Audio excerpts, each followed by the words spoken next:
ప్రతిరోజులానే ఈరోజు కూడా 9:30కి వేరే ఇంకొక 4 మెంబర్స్ స్టూడెంట్స్తో ప్రేయర్ చేయించటం. ఆ తర్వాత మిల్లి అంటే most important lesson learned yesterday, అంటే నిన్న జరిగిన క్లాస్లో ఇంపార్టెంట్ ఏమైతే ఉన్నాయో ఈరోజు డిస్కస్ చేసుకోవటం అనేది. సో నిన్న నేను పంజాబీ డ్రెస్ని ఎలా మెజర్ చేయాలి, ఎలా క్యాలిక్యులేషన్ చేయాలని చెప్పేసి ఎక్స్ప్లెయిన్ చేశాను. సో దాని గురించి ఒక్కొక్కరికి ఒక్కొక్క టాపిక్ని ఇస్తూ దాన్ని ఎక్స్ప్లెయిన్ చేయమని చెప్తున్నాను. ఒక పర్సన్కి ఏమో టేప్ మెజర్మెంట్స్ ఇచ్చాను. సో వాళ్ళు టేప్ మెజర్మెంట్స్ బోర్డ్ పైన రాశారు. అలా ఒకళ్ళు మెజర్ చేసిన మెజర్మెంట్స్తో ఇంకొక పర్సన్ వచ్చేసి డ్రాయింగ్ వేయమంటున్నాను. ఒకరినేమో హ్యాండ్ డ్రాయింగ్ డ్రా చేయమన్నాను, ఇంకొకరిని వచ్చేసి పంజాబీ టాప్ అని డ్రా చేయమన్నాను. నిన్నటి క్లాస్ వచ్చేసి పంజాబీ డ్రెస్ క్లాస్ కదా. సో పంజాబీ డ్రెస్ క్లాస్ని ఇలా 4 మెంబర్స్ కూడా అక్కడ యాక్టివ్గా ఉండేటట్లుగా వాళ్ళతో అనేది క్లాస్ చెప్పించడం జరుగుతుంది. పార్ట్స్కి ఇలా 2 బక్రాలు తీసుకున్నాం కదా, ఒక్కొక్క బక్రం అనేది ఒక్కొక్క పార్ట్కి వాడుకుంటాం. ఒక పార్ట్కి మాత్రమే నెక్ తీసుకుంటున్నాం బక్రం మీద, ఒక పార్ట్కి మాత్రమే తీసుకుంటున్నాం అంటే దీన్ని ఎన్ని ఫోల్డింగ్స్ చేయాలి? 2 ఫోల్డింగ్స్ చేసుకోవాలి. కాబట్టి దీన్ని ఇట్లా 2 ఫోల్డింగ్స్ చేసుకోండి. ఇలా 2 ఫోల్డింగ్స్ చేసుకున్న తర్వాత మీ మెజర్మెంట్ ప్రకారం ఇక్కడ నెక్ ఎంత తీసుకోవాలి అని చెప్పాను. మీ మెజర్మెంట్ ప్రకారం ఇక్కడ 2.5 తీసుకోవాలి అనుకోండి. మీ నెక్ వచ్చేసి ఇక్కడ 2.5 తీసుకోవాలి అనుకున్నప్పుడు బట్ బక్రం మీద ఏం చేస్తారంటే ఇంకొక 1/2 ఇంచ్ బయటకు తీసుకోవాలి బక్రం మీద. ఎందుకంటే మనం స్టిచ్ వేస్తున్నప్పుడు బక్రం పైన స్టిచ్ వేయకూడదు. నిన్నటి క్లాస్లో ఏం చేసాము, నిన్న ఆల్రెడీ డ్రెస్ ముందుగానే కట్ చేసి ఉన్నాం, ఆల్రెడీ డ్రెస్కి నెక్ ముందుగానే కట్ చేసి ఉన్నాం కాబట్టి బక్రం మీద స్టిచ్ వేసాను. నేను అబ్జర్వ్ చేశారా? కానీ ఇప్పుడు బక్రాన్ని ఫస్ట్ కట్ చేస్తున్నాం, డ్రెస్ని కట్ చేయలేదు, బక్రాన్ని తర్వాత ఫస్ట్ కట్ చేస్తున్నాం కాబట్టి బక్రం పక్కన స్టిచ్ పడుతుంది. స్టిచ్ అనేది బక్రం పక్కన పడుతుంది, క్లాత్ మీద పడుతుంది. కాబట్టి మీకు కావాల్సిన 2.5 నెక్ ఉంటుంది కదా, 2.5 నెక్ మీకు కావాలి, ఒరిజినల్గా కావాలి అనుకున్నప్పుడు దానికి ప్లస్ 1/2 ఇంచ్ కలపండి. 1/2 ఇంచ్ కలిపి 3 ఇంచెస్ నెక్ని తీసుకోవాలి. ఇక్కడ నుంచి నేను తన నెక్ 2.5 అయితే 3 ఇంచెస్కి తీసుకుంటున్నాను. నెక్ హైట్ ఎంత మీది? దీని హైట్ ఎంత మనం తీసుకుంది? 5.5తో 1/2 ఇంచ్ కలిపి 6 ఇంచెస్ తీసుకున్నాం కదా. సో ఈ వైపును కూడా 6 ఇంచెస్కి ఒక మార్క్ చేసుకోండి. అలానే ఈ వెడల్పు ఎంత తీసుకున్నాం మనం? 3 ఇంచెస్. అదే 3 ఇంచెస్ని ఇక్కడ కూడా తీసుకోవాలి. కంపల్సరీగా పొడవు తీసుకున్నామంటే వెడల్పు మార్కింగ్ చేసుకోవాలి, వెడల్పు తీసుకున్నామంటే పొడవు కూడా మార్కింగ్ చేసుకోవాలి. మీరు తీసుకొని దీనికి లైన్ డ్రా చేసుకోండి. ఇలా తీసుకున్న ఈ బాక్స్లో మీరు ఏ షేప్ తీసుకోవాలనుకుంటున్నారో ఆ షేప్ ఇందులో డ్రా చేసుకోవాలి. ఈ కార్నర్ నుంచి 2 ఇంచెస్ తీసుకోండి. పర్టికులర్గా ఈ కార్నర్ నుంచి ఇక్కడికి 2 ఇంచెస్ తీసుకోవాలని రూల్ ఏం లేదు. కొంచెం క్రిందకి డీప్ కావాలనుకోండి, అంటే ఈ క్రాస్ ఎక్కువ కావాలనుకోండి, మీరు ఇది 1.5 కూడా తీసుకోవచ్చు. పర్టికులర్గా ఇక్కడ నేను ఎంత చెప్పానో అంతే మెజర్మెంట్ తీసుకోవాలి, దాన్నే మీరు గుర్తుపెట్టుకోవాలని కూడా ఏమీ లేదు. ఈ కార్నర్ నుంచి 2 ఇంచెస్ తీసుకొని నేను స్వీట్ హార్ట్ నెక్ పెట్టమన్నారు కాబట్టి ఇక్కడ నుంచి ఇలా క్రాస్గా ఈ 2 ఇంచెస్ తీసుకున్న దగ్గర నుంచి ఇలా క్రాస్గా లైన్ని డ్రా చేసుకోవాలి. ఇలా మనకు కావాల్సిన ఒరిజినల్ మెడ ఏదైతే ఉందో దాన్ని ఇక్కడ తీసేసుకున్నాం. ఫస్ట్ మెడ మీకు ఏది కావాలో అది మాత్రమే డ్రా చేసుకోవాలి. ఇప్పుడు బక్కరం ఇక్కడ ఆల్రెడీ ఉన్నదానికి ఇంకొక 1 ఇంచ్ ఎక్స్ట్రా తీసుకోవాలని చెప్తున్నాను కదా. మీరు ఏ షేప్ అయితే డ్రా చేసుకున్నారో ఆ షేప్ పక్క నుంచి షేప్ ప్రకారం 1 ఇంచ్ తీసుకోవాలి.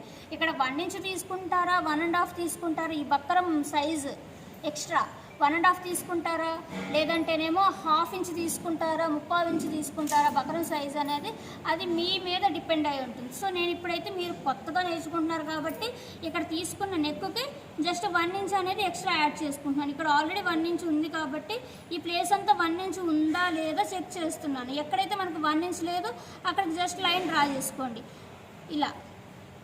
తర్వాత షేప్ మనకి ఎటువైపు షేపు తిరుగుతుందో మళ్ళీ ఆ ప్లేస్కి 1 ఇంచ్ పెట్టండి. షేప్ ప్రకారమే తీసుకోవాలి. ఈ బాక్స్ని కన్సిడర్ చేయొద్దు మీరు. ఈ బాక్స్తో మనకి ఎటువంటి సంబంధం లేదు, ఓన్లీ ఈ షేప్ను మాత్రమే తీసుకోండి. మీరు ఏ షేప్ తీసినా కూడా ఇక్కడ 1 ఇంచ్. ఓకే, ఇక్కడ ఈ లైన్స్ మార్క్ చేసుకున్న తర్వాత మళ్ళీ దీనికి ఒక లైన్ తీసుకోండి. దీని ప్రకారం కట్ చేసుకోవడమే.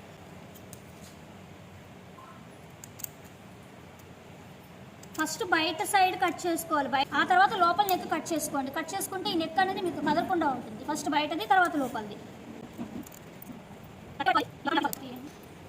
ఇప్పుడు ఈ బక్రంకి మీకు క్లాత్ ఎంత కావాలో దానంతా హైట్ అండ్ వెడల తీసుకున్నాం కదా. పై వైపున కరెక్ట్గా పెట్టుకోండి, పై వైపున కరెక్ట్గా ఉంటే చాలు. ఈ బక్రంకి అటు ఇటు కనీసం ఒక 1/2 ఇంచ్ అయినా ఈ బక్రం చుట్టూ 1/2 ఇంచ్ అయినా ఉండేటట్లు క్లాత్ని ఎక్స్ట్రా తీసుకోవాలి. ముందు స్క్వేర్గానే తీసుకోండి ఈ క్లాత్ని. ఇలా స్క్వేర్గా తీసుకున్న తర్వాత ఈ బక్రం కోసం తీసుకున్న ఈ ఎక్స్ట్రా క్లాత్ ఉంది కదా, ఈ ఎక్స్ట్రా క్లాత్ మీద కూడా మీరు ఈ బక్రంకి ఎలాగైతే మార్కింగ్స్ చేసుకున్నారో సేమ్ మార్కింగ్స్ ఇక్కడ కూడా పెట్టుకోవాలి. మనం ఈ బక్రం మీద పెట్టుకున్నదంతా 3 ఇంచెస్, సేమ్ 3 ఇంచెస్ని ఇక్కడ కూడా పెట్టుకోండి. అలానే కింద వైపున కూడా 3 ఇంచెస్ని పెట్టుకొని హైట్ అంతా మనం తీసుకుంది 6 ఇంచెస్. ఒక్క నిమిషం, ఇక్కడ ఒక పై వైపున ఒక 1/2 ఇంచ్ వదిలేసుకోండి. జస్ట్ ఈ 1/2 ఇంచ్ వదిలేసుకొని అక్కడి నుంచి 6 ఇంచెస్కి ఒక మార్క్ చేసుకోండి. అలానే ఈ మధ్య ఫోల్డింగ్ చేసుకొని ఉన్నాం కదా, ఆ ఫోల్డింగ్ మీద కూడా ఒక లైన్ మార్క్ చేసుకోండి. అలానే ఈ బ్యాక్ సైడ్ను కూడా 3 ఇంచెస్ సేమ్.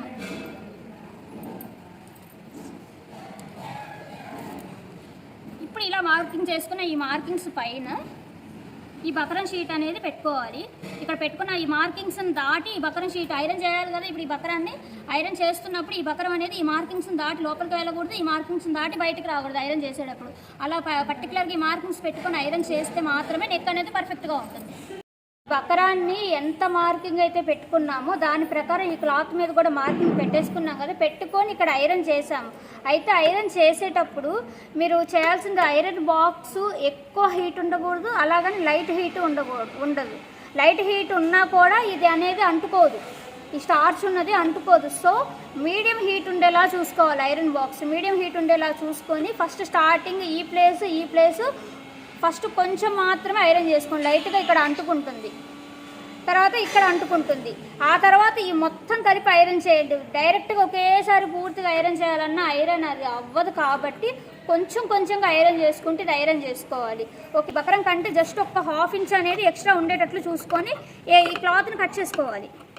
ఈ క్లాత్కి 1/2 ఇంచ్ కట్ చేసిన తర్వాత బయట వైపు ఉన్న ఈ క్లాత్ని బక్రం మీదుగా ఉండేటట్లు ఫోల్డింగ్ చేసి స్టిచ్ చేయాలి.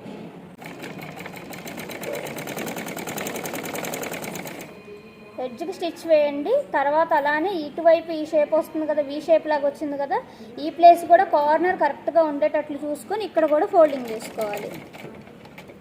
బక్రం ఎక్కడి వరకు అయితే ఉందో ఫోల్డింగ్ అనేది అక్కడ వరకు ఫోల్డ్ అవ్వాలి.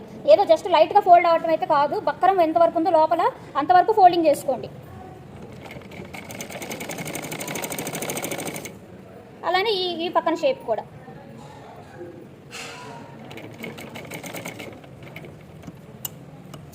నీడిని లోపలే పెట్టేసి తిప్పాలి క్లాత్ని.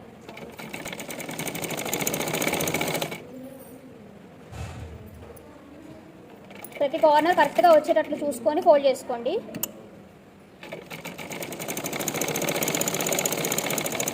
ఈ బక్రం ఎంతవరకు అయితే ఉందో అంతవరకు మాత్రమే ఈ క్లాత్ ఉంచుకోవాలి, ఎక్స్ట్రా ఉంచొద్దు. ఒకవేళ ఎక్స్ట్రా ఉంచారనుకోండి నెక్ పెద్దదైపోతుంది.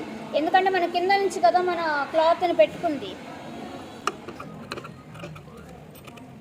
బక్రం ఉన్నంత వరకే క్లాత్ని కట్ చేసుకోండి. డ్రెస్ కోసం తీసుకున్న ఈ క్లాత్ ఉంది కదా, దీంట్లో రాంగ్ సైడ్ ఏదో రైట్ సైడ్ ఏదో చూసుకొని రైట్ సైడ్న మరలా ఈ క్లాత్ను కూడా ఇలా సెంటర్కి ఖచ్చితంగా ఫోల్డ్ చేసుకోవాలి. ఇలా ఈ ఫోల్డ్కి మొత్తం కరెక్ట్గా నీట్గా సెంటర్కి ఫోల్డ్ చేసుకున్న తర్వాత ఈ ఫోల్డ్ చేసిన ఈ పార్ట్ కూడా సెంటర్కి లైన్ కొట్టుకోవాలి ఒకటి. ఓకే, డ్రెస్కి అలా ఆల్రెడీ ఈ క్లాత్లో సెంటర్కి ఒక లైన్ ఉంది కదా, ఈ బక్రం కోసం తీసుకున్న ఈ క్లాత్కి ఇక్కడ ఈ డ్రెస్లో ఉన్న ఈ సెంటర్ మార్కింగ్, అలానే ఈ బక్రంలో ఉన్న ఈ సెంటర్ మార్కింగ్, ఈ రెండు సేమ్ ప్లేస్కి వచ్చేటట్లు చూసుకోవాలి. రెండు సేమ్ ప్లేస్కి వచ్చేటట్లు చూసుకొని మొత్తం పైనుంచి కింద వరకు ఫస్ట్ చేయాల్సిన పని స్ట్రైట్గా దీని మీద ఒక లైన్ వేసుకోవాలి, కదలకుండా అటు ఇటు.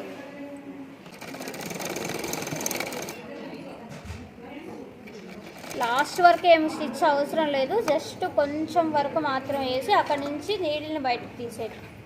ఈ రెండింటిని ఎందుకు కలిపి స్టిచ్ వేసామంటే ఈ బక్రం డైరెక్ట్గా నెక్ అనేది వేయలేం కాబట్టి ముందుగా ఈ బక్రాన్ని డ్రెస్ క్లాత్ని రెండు కలిపేసి స్టిచ్ వేసామనుకోండి చాలా ఈజీగా ఉంటుంది. మీకు ఇంకా ఈజీగా ఉండాలి, హెచ్చు తగ్గులు రాకుండా ఉండాలంటే ఇక్కడ ఇంకొక లైన్తో స్టిచ్ వేసుకోవచ్చు. స్ట్రైట్గా మధ్యలో వేసాం కదా, మధ్యలోనే కాకుండా అటొకటి ఇటొకటి వేసుకున్నారనుకోండి జస్ట్ మనకు సపోర్ట్ కోసం. అలానే ఈ వైపును కూడా ఇప్పుడు చూసారా బక్రం అనేది ఏమైనా కదులుతుందా? కదలదు. చాలా నీట్గా కుట్టుకోవడానికి కూడా చాలా బాగుంటుంది. మీరు వేసే ప్రతి స్టిచ్ బక్రం మీదగా వేయకూడదు, బక్రం పక్కగా వేసుకోవాలి. నిన్నటి డ్రెస్ ఏమో ఆల్రెడీ కట్ చేసి ఉన్నాం కాబట్టి బక్రం మీదగా స్టిచ్ వేసుకున్నాం, కానీ ఇది మాత్రం బక్రం పక్కగా స్టిచ్ వేసుకోవాలి. బక్రం ఏ షేప్ అయితే మీరు తీసుకున్నారో అదే షేప్లో వేసుకోవాలి. బక్రం పక్కనే స్టిచ్ పడేటట్లు.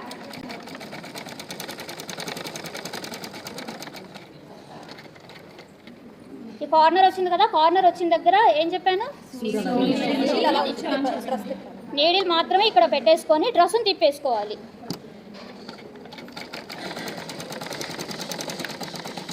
మళ్ళీ కార్నర్ వచ్చింది, ఈ కార్నర్ రాగానే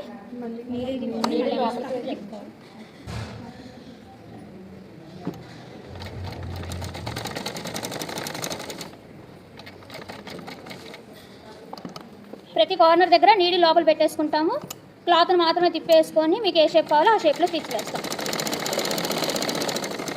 ఓకేనా? ఇలా అయిన తర్వాత వేసిన స్టిచ్ మీద కట్ చేయకూడదు, దీనికి ఖర్చు కావాలి కదా, కాబట్టి ఒక్క 1/2 ఇంచు లోపలికి కట్ చేసుకోండి. బకరం దాకా కట్ చేయొద్దు క్లాత్ని. బకరం పక్కన ఒక 1/2 ఇంచు లోపలికి కట్ చేసుకుంటే ఇది ఖర్చులాగా ఉంటుంది మనకి.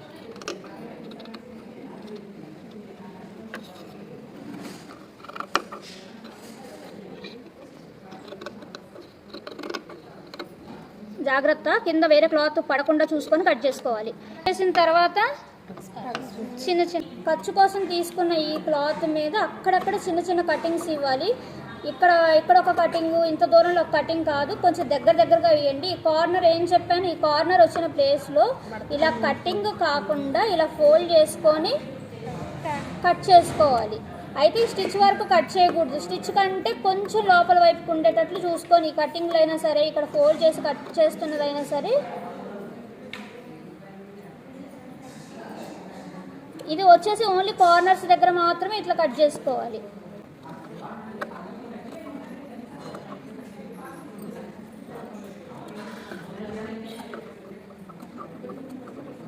కటింగ్స్ అంతా కంప్లీట్ అయిన తర్వాత ఇప్పుడు ఈ బక్రం షీట్ అనేది లోపలికి వెళ్ళాలి కదా, సో మీరు ఎక్కడ వరకు అయితే స్టిచ్ వేసుకున్నారో ఆ స్టిచ్ వరకు ఇలా లోపలికి ఫోల్డ్ చేసేయండి. ఇలా ఫోల్డ్ చేసి ఇప్పుడు దీనిపైన స్టిచ్ వేసుకోవాలి. ఆ కార్నర్ షేప్ అలా కట్ చేయడం వల్ల ఇక్కడ కార్నర్ చూసారు ఎంత నీట్గా వచ్చిందో, ఎక్కడ ఏ ముడత లేకుండా.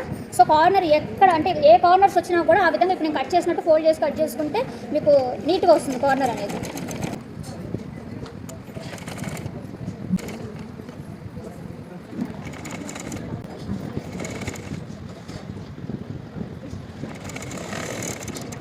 సేమ్ ఇప్పుడు ఇది ఎలాగైతే కట్ చేసి కుట్టుకున్నామో అలానే బ్యాక్ పార్ట్ కూడా 1/2 ఇంచు ఇప్పుడు అర్థమైందా. నార్మల్గా బకరం లోపల వేసుకునే అంటే బకరం మీద కూడా స్టిచ్ పడేటట్లయితేనేమో 2.5 తీసుకుంటే సరిపోయింది. కానీ నేనేం చేశాను, మీకు బకరం పక్కకి వేసాను, స్టిచ్ గుర్తుందా, బకరం పక్కకి వేయటం వల్ల దీన్ని 3 ఇంచెస్కి తీసుకున్నాను.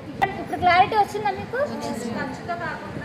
ఖర్చు పక్క నుంచి తీసుకున్నాను, అందువల్ల ఇది షేప్ అనేది కరెక్ట్గా వస్తుంది. అంటే మీరు తీసుకోవాల్సింది బక్రం షేప్ ఎలా తీసుకుంటారంటే, మనం మొత్తం స్టిచ్ చేయగా వచ్చే నెక్ ఉంటుంది చూసారా, ఆ సైజులో హైట్ తీసుకోవాలి, ఆ సైజులో వెడల్పు తీసుకోవాలి.